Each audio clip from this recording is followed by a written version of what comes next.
What is up, Sideline Gang? It's your boy Tao. You can call me T. Welcome to another episode of the Sidelines Basketball Podcast. Today we have a lot to talk about. We have a very wide range of just a very wide range of subjects to talk about in general.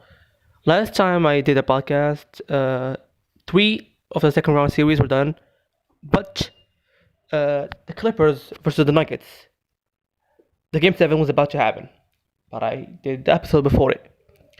And the world has blown up, the internet is blown up, NBA Twitter is blown up, everything has blown up since then. Because the Nuggets managed to beat the Clippers. Now let's talk about that first. So, how does a team like the Denver Nuggets manage to come back in Game 5, down by 16 points, and then in Game 6, down by 16 points, and then win Game 7?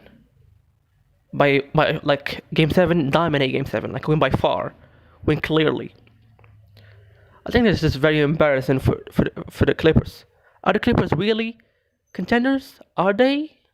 Who knows? Like okay. So before the season started, ESPN voted for who are the favorites to win this NBA championship. And what happened?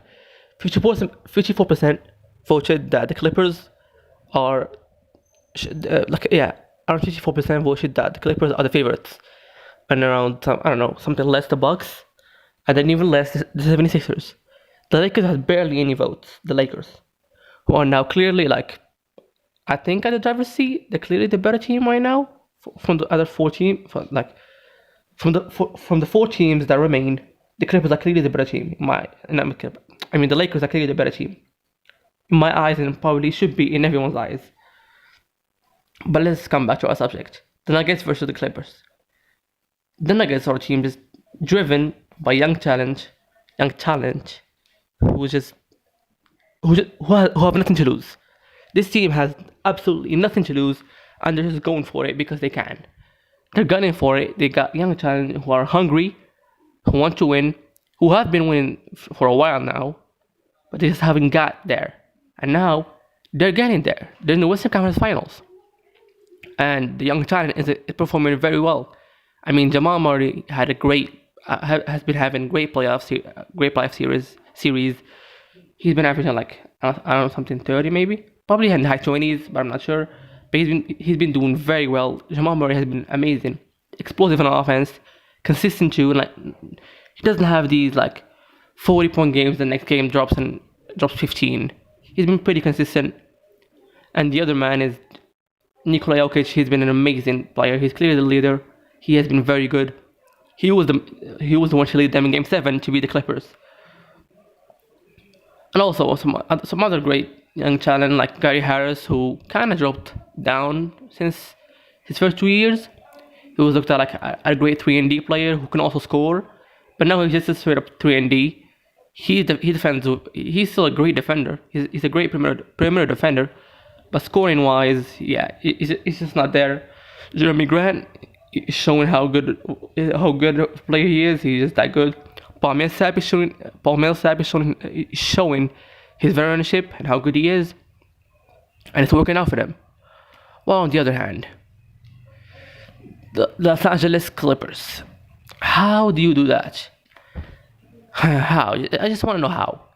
Kawhi leaves the Toronto Raptors to go to the Clippers to join up with Paul George because he believes that will give him more of a chance to win the championship.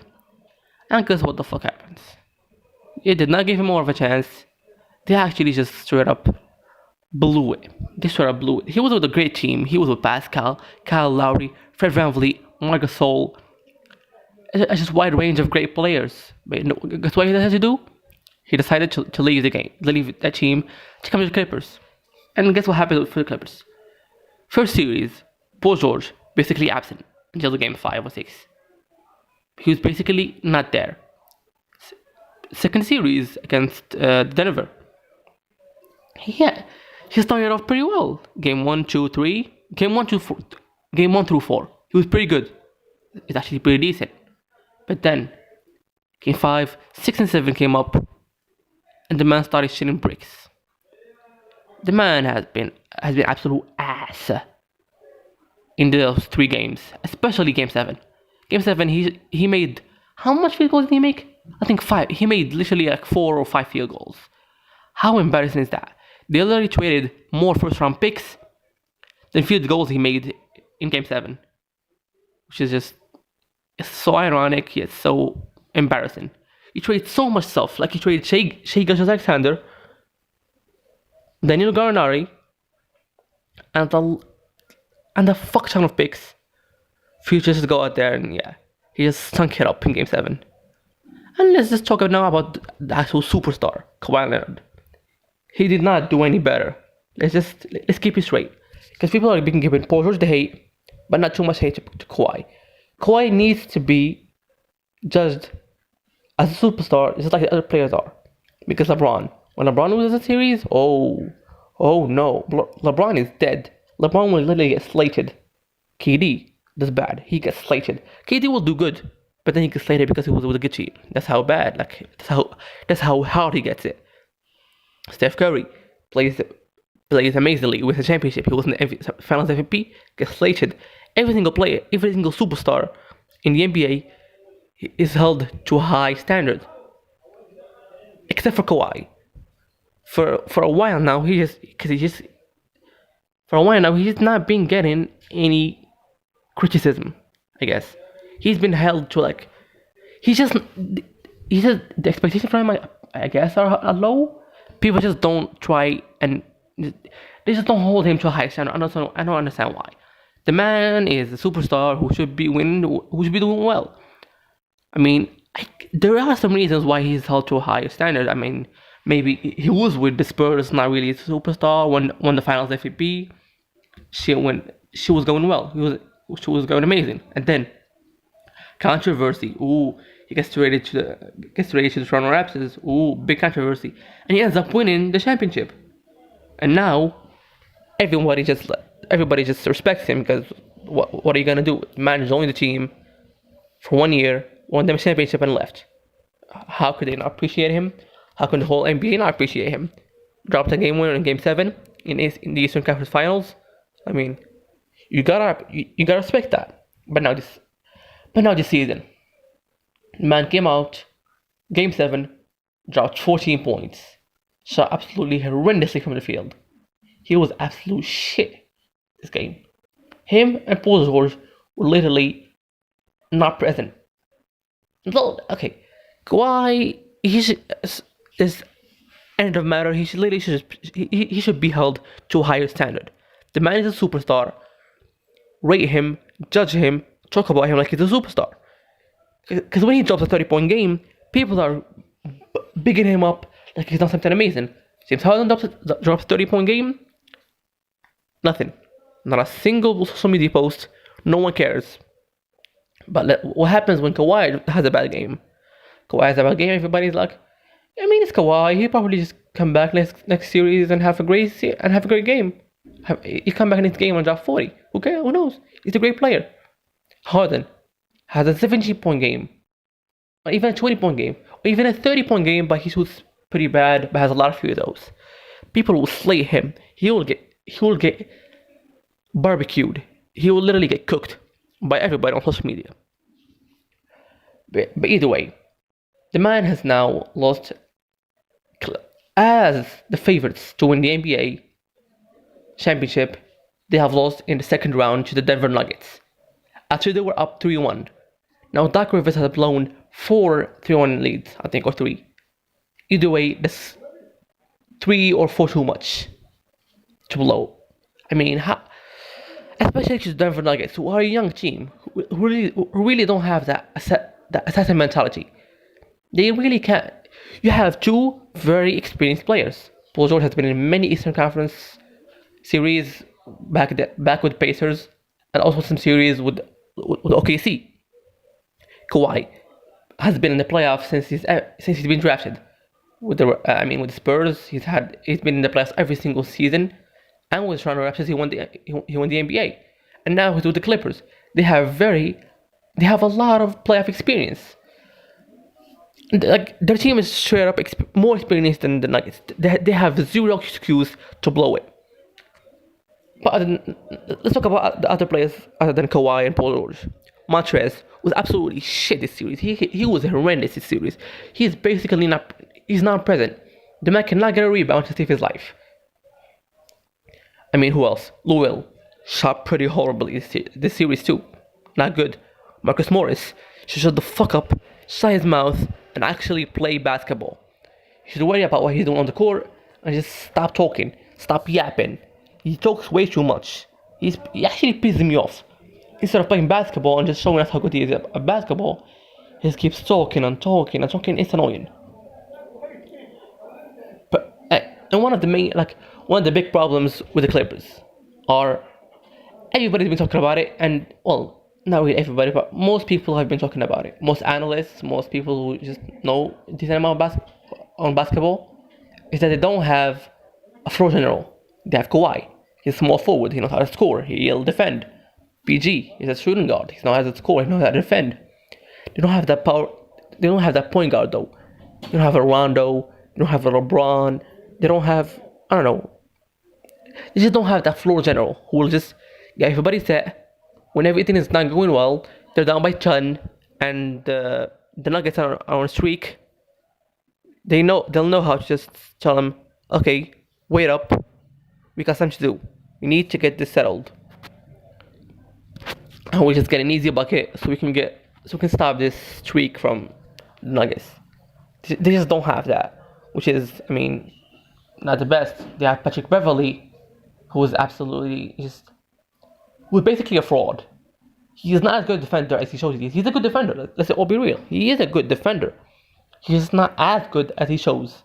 It's because he just flails all around. He flails around, throws his hands around, starts shouting, starts talking trash. Doesn't mean he's an actually amazing defender. He's a good defender, but he's not as good as he shows people to be, or he's not as good he's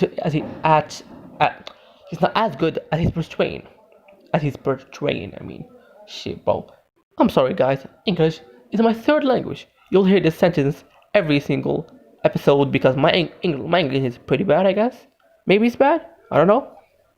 I mean, I know English is just when I'm talking with it, especially doing a podcast when I'm absolutely new. It's pretty hard. But either way, Pat Bev is straight up a fraud. The man is not as good a defender as he is in real life. The man is not as good he's not basically any good on offense. He can shoot, he can make an open three, he can lay it up inside, but that's about it. He can't make his own stuff. He can't find an open player. He can't play make. He can't make a shot. I mean, he can't make a shot, but I mean, he can create his own shot, and he can create a shot for someone else. So he's basically just like, I'm open, give me the ball, I'll make an open three, or I'll make an open layup. More than that, doubt it. So, the Clippers are really showing they're not really there. They're not really that. They're not what people thought they were. They're not the team that people were saying they'll beat the Lakers. I mean, the Lakers, someone did an interview with LeBron and asked him, what would you do? I mean, something like, what if the Clippers were here? Or what would you do? What would happen if the Clippers were there? And he said, what would happen? Like, what's the difference? I mean, they clearly have shown that they're not as good. I think she asked him, or someone asked him, what is it not cool for you that you're not playing the Clippers, or do you wonder what happened if you play the Clippers?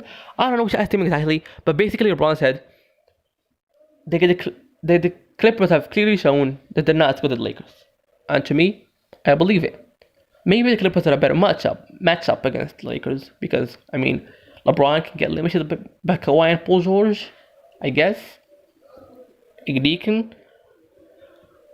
To be fair, why? I don't see why the Clippers can be really contending against the Lakers after what we saw happen. Before, I was actually saying, yeah, the Clippers would have been a better team. They were deeper. They were just, in my eyes, they were a better team. I saw Kawhi, a clutch player, who can just pull up whenever. He can defend LeBron, limit him, not stop him because nobody's stopping LeBron, but he can limit him. And also Paul George can lay LeBron. They can just take turns. They can both score. They can both be pretty good. Also Patrick Beverley can go at LeBron. I mean, that's what I thought at first, but now seeing what the Clippers are all about, I don't think they really can stop the Lakers. Maybe it will be a good series to watch. I mean, it will be an incredible series to watch, but I don't think it will go as far as people would think. But now, let's talk about actual winners who passed the Denver Nuggets, who now are facing the Los Angeles Lakers.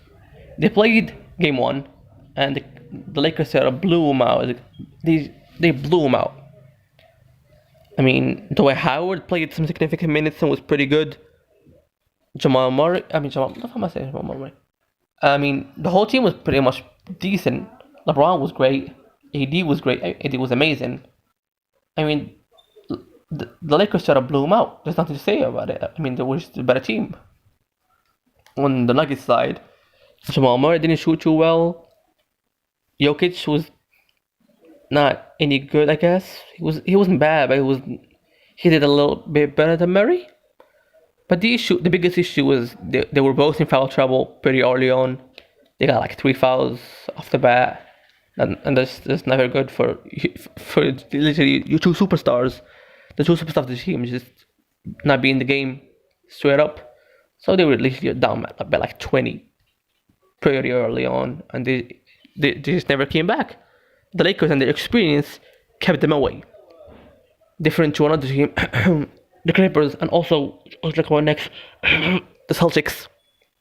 But either way, the Lakers destroyed in Game 1. We'll see what will happen next games. I mean, my prediction will probably be the Lakers will go up 3-1, and then the Nuggets will come back. But seriously, I would think like probably 5-game series. The Denver could probably take a game, or maybe even 2. But winning the series, do not think it's gonna happen. It has to be a fucking miracle for it to happen. But either way, now let's move on to the Eastern Conference Finals. 3 games have already happened here. It's between the Heat and the Celtics. And what a series it is. The Heat are up 2-1. Jimmy Butler is showing how good of a player he is. Bam is showing how good of a player he is. Tyler Hero, one of my favorite rookies. He's probably my favorite rookie, actually. Not my favorite. He is my favorite rookie. Before he even got drafted, that motherfucker was so good. He was so smooth. I just loved him before he was even drafted. And after he was drafted, I was like, this man is gonna be fire for the Heat. And he has been fire for the Heat. He had a game where he got like 24 points. He has been clutch, making some very clutch threes. The man is just all around amazing. I love him. Either way, Jay Crowder has been very good. Goran Dragic is a beast. This whole team has been very good. And Eric Spoelstra has been really the GOAT. He has been making some amazing calls, amazing plays, some amazing defensive plays also. I mean, they run zone from time to time in the second half, which just throws Boston off and just doesn't let them make a single bucket. On the Celtics side, they're being pretty good too. I mean, T. Adams has been good, Smart has been good, Jaylen Brown has been good. Everyone has been good. I mean, Kemba not as good, but he has been good too. I mean, he's been decent at least. But the biggest issue is the Celtics have blown 2 leads in Game 1 and 2. Game 1, they're up like a decent amount in the 4th quarter, and they'll blow it. And in Game 2, they're up like a decent amount in the 3rd quarter, like 16 or 17 points in the 3rd quarter, and they'll blow it. And then Game 3, they come out, they don't lose the lead, they literally never trailed the whole game. They literally kept winning the whole game.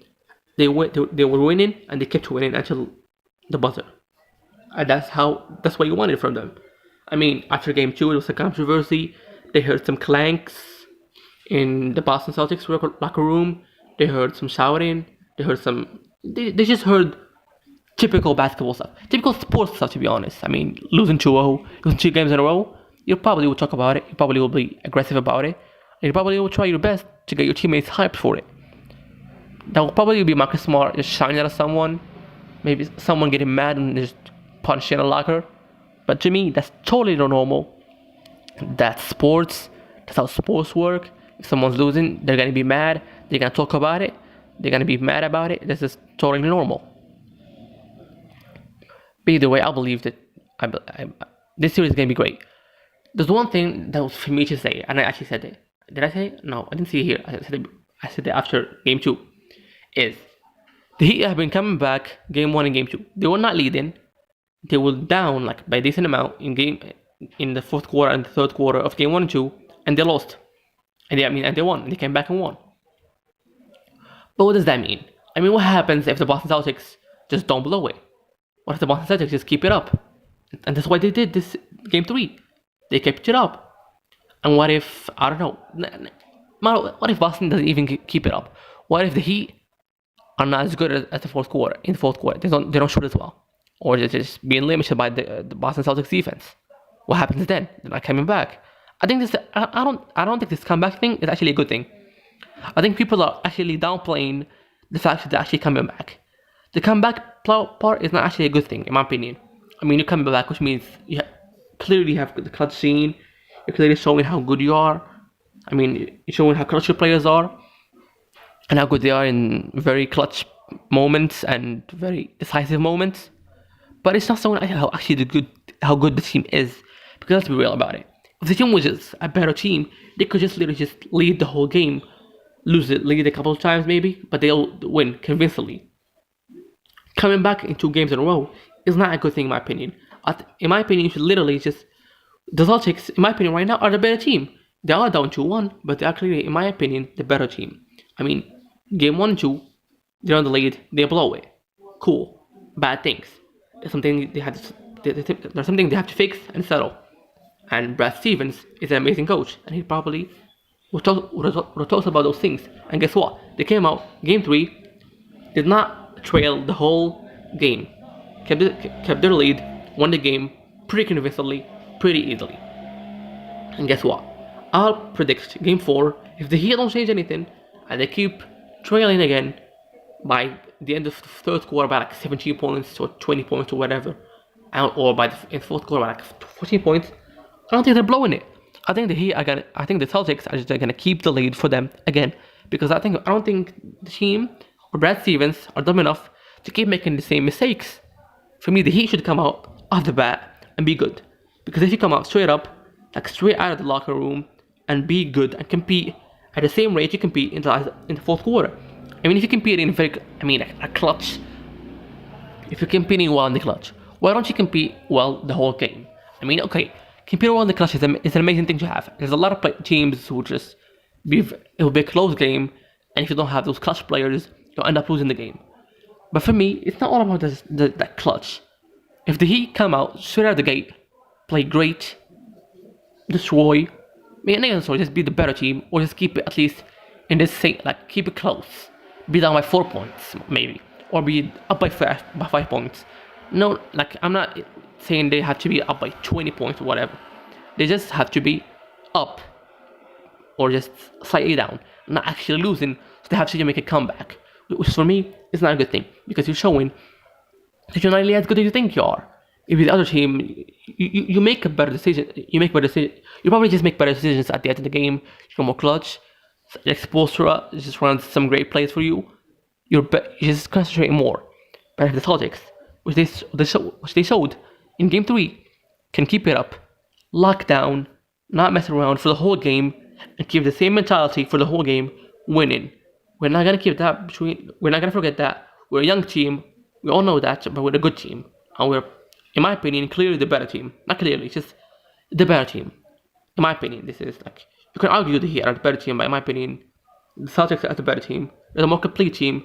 Gordon Hayward is now back. He came back from injury. He played like 32 minutes today, which is great for him. He's pretty healthy.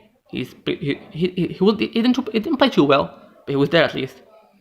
I mean, he's showing that he's healthy. I think the Celtics can win this series pretty convincingly. I think they can win in 6. I think they can literally just sweep them right now, have 3 wins in a row, and end up winning 4-2. That's what I think. Am I sure about this? Not really. Maybe the Sixers can go to 7. Maybe the Heat can just turn it around. And if the Heat take it seriously and play straight off the bat pretty well, not mess around and just come up with the clutch with a comeback, and just hope for a comeback again, be down for the whole game and hope for a comeback, I think they can win it if they play actually seriously for the whole game and be as clutch as they are in the clutch, as good as they are in the clutch in the whole game. They can get it. They can win it for sure. But either way, I think this will be the end of our podcast. I mean, I probably will have the podcast earlier next time because maybe the series will be done before. Most likely, I'm not sure, but we'll see. Either way, if you're listening to the podcast on some audio place, whatever, please make sure you go to YouTube, subscribe, like the video, and if you're on YouTube, please first of all subscribe, like it too, and go make sure you download the audio version. Would be very, very helpful and very appreciated. It supports our podcast. It makes it bigger, and if you like the podcast, whatever, it will be great. And also, any feedback would be amazing. I'm trying to get better as a podcaster, so I can make better podcasts for you guys. So it just sounds better and is better because I got information about basketball, whatever I want to. I want to talk basketball. Am I the best at it right now? Like clearly not, but I want to learn. I want to get better. So any feedback would be amazing. And either way, hope you all have a great day and a great night, whatever it is right now for you. And I hope you enjoy. Peace out, Sideline Gang.